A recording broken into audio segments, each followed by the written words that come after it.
Les saluda el doctor César Cristaldo y a continuación les presento el contenido de la unidad 2, las teorías clásicas de la educación. Un punto fundamental para entender a los que han aportado con sus ideas, sus principios y sus fundamentos al desarrollo de la educación a nivel mundial. El primer teórico que me corresponde desarrollar es Juan Amos Comenio, uno de los grandes del idealismo de su época. Habló de la universalidad de la educación, es decir, que tenía que alcanzar a varones, a mujeres, a ricos y pobres. Fue el primero en defender la igualdad en la educación, en concebir la utilización de la didáctica en el proceso educativo. Por eso se le considera el padre de la didáctica y su obra cumbre es conocido como la Didáctica Magna. Algo resaltante de él es la organización de la escuela, que desde hace 300, 400 años tiene esa estructura. Comenio creó la escuela, o el sistema, lo que llamaríamos hoy sistema educativo, en 4 niveles.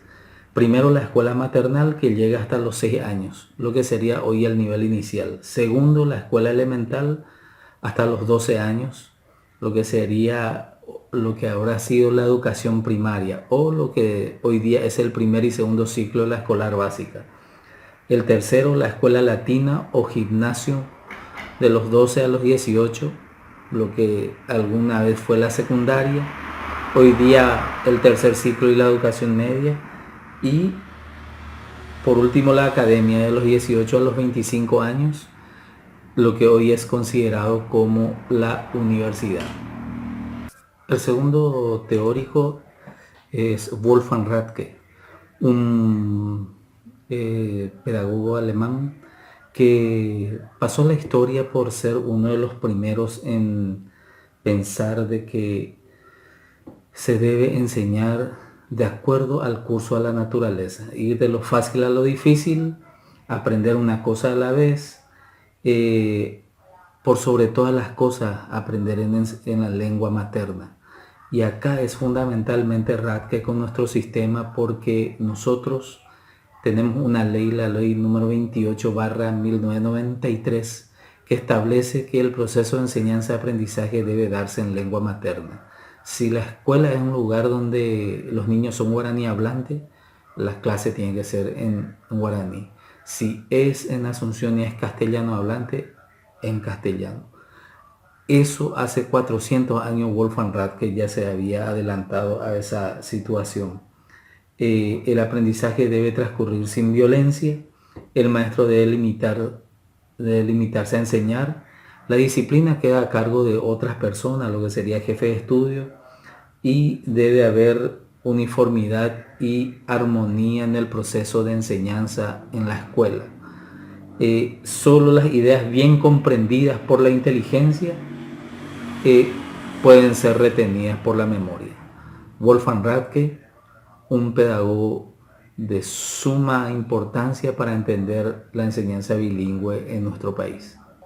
El siguiente teórico de la educación es Juan Jacobo Rousseau, un intelectual perteneciente a la Ilustración, muy conocido por sus obras en el mundo político, por el contrato social, y a nosotros nos interesan sus principios pedagógicos porque Rousseau fue el primero en hablar de que el niño es un niño, no un hombre pequeño. La concepción de niño desde el punto de vista pedagógico lo tuvo Rousseau. Rousseau tiene principios bien determinados. Primero, que de acuerdo a la edad se deben desarrollar los contenidos dentro del proceso de enseñanza-aprendizaje. La educación debe ser activa, no meramente teórica. Si bien no descarta la educación intelectual, también la educación física considera Rousseau muy importante, Y en cuanto a los castigos deben ser responsabilidad de otra persona, no del maestro, lo que podría llamarse un jefe de estudio o un jefe de disciplina. Para entender un poquitito la obra de Rousseau, la obra educativa, hay que conocer lo que es una de sus obras llamada El Emilio, en donde se establecen las pautas de cómo criar y educar a un niño. Los detractores de Rousseau dicen que él es la persona menos indicada para sugerir cómo criar y educar niños, debido a que a sus 4 hijos lo envió a un orfanato, diciendo que tanto él como su esposa no estaban en condiciones de criar a los niños. Ese fue Juan Jacobo Rousseau. Continuamos con el pedagogo Juan Enrique Pestalozzi, un representante de la pedagogía idealista de su época, seguidor de Rousseau y alguien que marcó época en la educación. Porque si hoy hablamos de constructivismo, su origen probablemente lo tuvieron con Pestalozzi. ¿Por qué? Porque Pestalozzi fue el primero de admitir 2 cosas que hoy día el constructivismo tiene.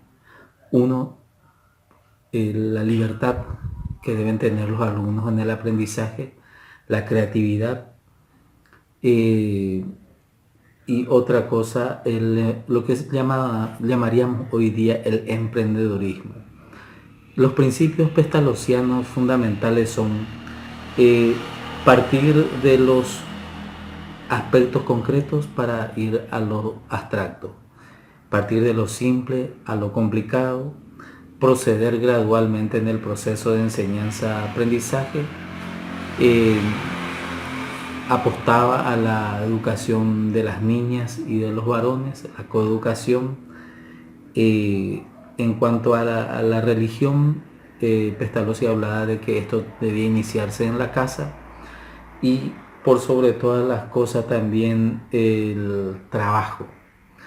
En la escuela también se debía enseñar lo que al alumno le va a servir para vivir en su entorno. Un ejemplo de este modelo pestalozziano lo tenemos en la escuela Paipucú, kilómetro 140 de la Traschaco, en donde los niños ahí reciben educación humanística y también enseñanza en oficios. El siguiente pedagogo clásico es Juan Federico Herbar. Juan Federico Herbar es conocido como el padre de las ciencias de la educación, es decir, aquel que sistematizó la pedagogía, el que le dio el carácter científico. El fin para la educación de Herbar es la virtud, que consiste en el acuerdo de la voluntad con las ideas éticas. Está dedicado tanto a la educación de adolescente como a la primera infancia. Herbar también cuestionaba la educación uniforme. Hoy día eso se tiene muy en cuenta, teniendo a vista lo que se llaman las diferencias individuales. Por eso Herbar fue también un adelantado para su época en el hecho de hacer la crítica a la educación uniforme, es decir, realizar el proceso de enseñanza-aprendizaje teniendo a todos como igual, sin tener en cuenta que unos aprenden más que otros. Por eso Herbar pedía que los maestros conozcan a sus alumnos, conozcan el ritmo de aprendizaje de sus alumnos, y estos son los principios que hoy se utilizan en la educación inclusiva. Por eso Herbar le dio el carácter científico a la educación y es considerado el padre de las ciencias de la educación. Presentamos al último teórico clásico, Federico Froebel. Él es considerado el referente de la educación infantil, el hombre que ha creado lo que hoy conocemos como el kindergarten, y Sus principios pedagógicos se resumen en algunos puntos fundamentales. Primero, el paidocentrismo.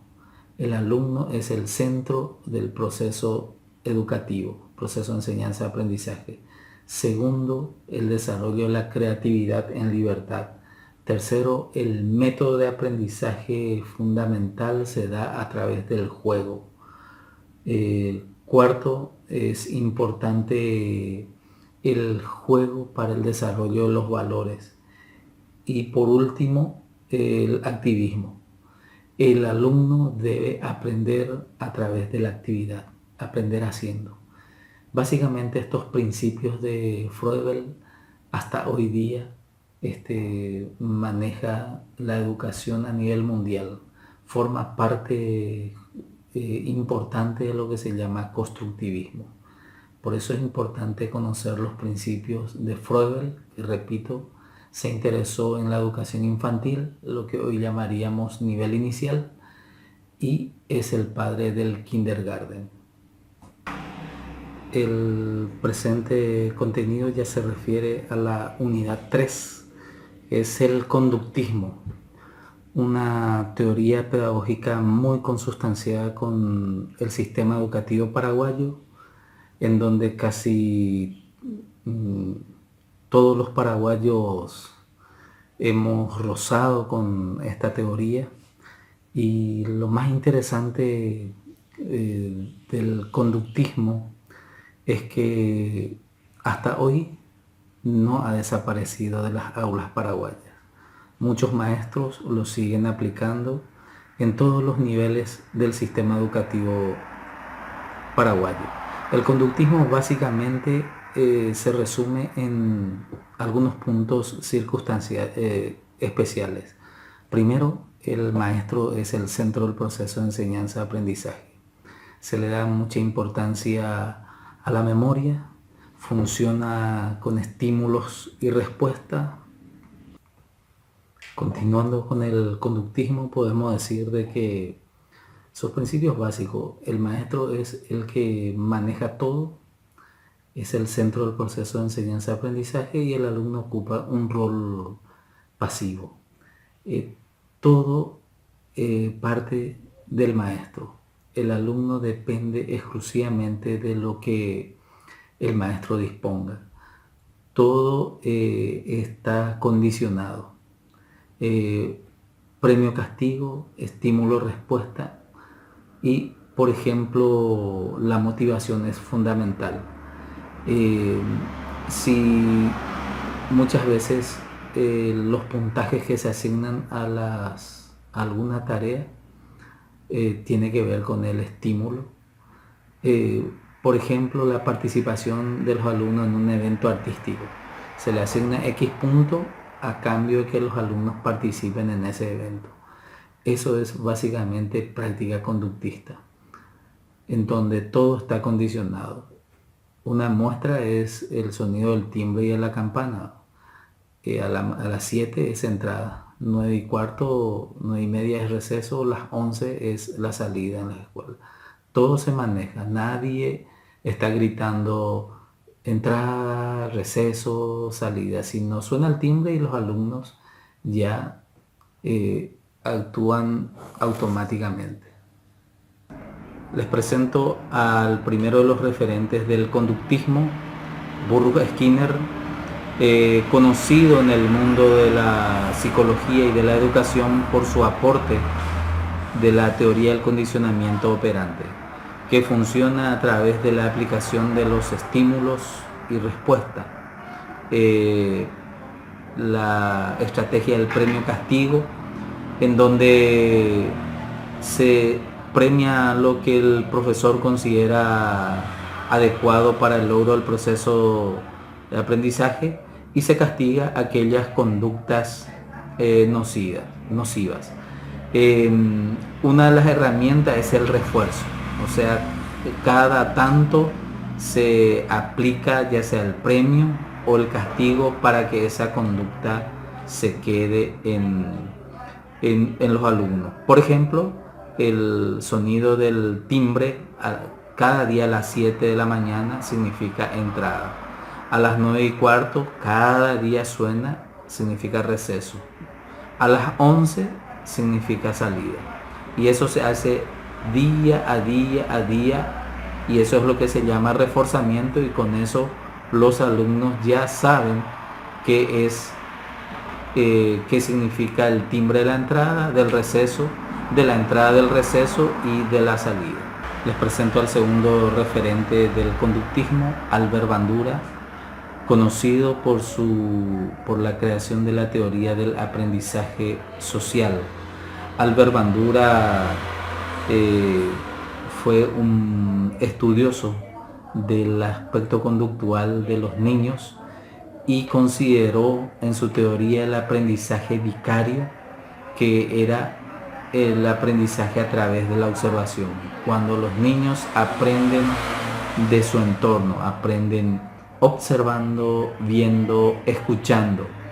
Por eso muchas veces el ejemplo práctico es que un niño a veces trae un vocabulario nuevo o un gesto nuevo que en casa o en la escuela no se le enseñe, y el maestro y los padres se quedan asombrados porque quieren saber de dónde o quién le enseñó tal cosa, y probablemente aprendió a la ida a la escuela o a la avenida, compartiendo con sus compañeritos o mirando algún evento de adultos, un partido de fútbol, y adopta desde ese momento una nueva conducta. Continuando, dentro del paradigma conductista presento el rol del maestro. El rol del maestro en este esquema es fundamental porque es el centro del proceso de enseñanza-aprendizaje. El maestro planea, construye y desarrolla todo lo que considera prudente para el niño, para los jóvenes. El maestro utiliza y aplica el método del estímulo-respuesta, premio y castigo, para lograr sus objetivos. En cuanto al rol del alumno, es netamente pasivo, depende casi totalmente del profesor, y muchas veces, dependiendo del profesor, los alumnos empiezan a desarrollar su creatividad. La evaluación en este paradigma es netamente por objetivos, no como en el mundo constructivista, en el paradigma constructivista, que es procesual. Por eso, y muchas veces se tienen muy en cuenta dos aspectos: la disciplina y la memoria.